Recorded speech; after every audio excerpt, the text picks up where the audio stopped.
2 ঘন্টার ভারী বৃষ্টিতে জলাবদ্ধতায় ডুবেছে চট্টগ্রামের নগরীর বেশিরভাগ নিচু এলাকা। সড়ক, বাসাবাড়ি, ব্যবসা প্রতিষ্ঠানে পানি উঠে যাওয়ায় দুর্ভোগে পড়েছেন প্রবর্তক, পাঁচলাইশ, ফুলকবহর, আগ্রাবাদ, কাপাসগোলা, চকবাজার সহ নগরীর নিম্নাঞ্চলের মানুষ। অনেকে সড়ক পানিতে তলিয়ে যাওয়ায় রোগী, অফিসগামী সহ বিভিন্ন গন্তব্যে যাওয়া মানুষকে চরম ভোগান্তি পোহাতে হচ্ছে। বাবনপালের ছবিতে প্রণবেশ চক্রবর্তীর প্রতিবেদন।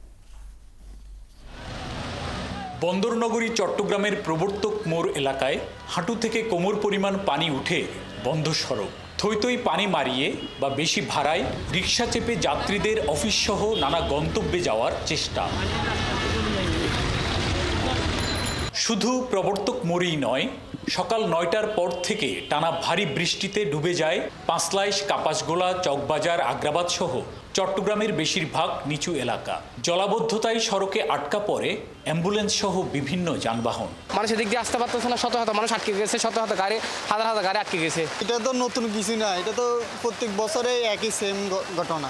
35-40 মিনিট দাঁড়াইছি, শুধু ওই জায়গাটা এদিকে পার হইতে পারতেছি না, গাড়ি পাচ্ছি না। জলাবদ্ধতার কারণে বিভিন্ন সড়কে যানবাহন আটকা পড়ায় ভোগান্তিতে পড়েন চাকরিজীবী ও শিক্ষার্থীরা।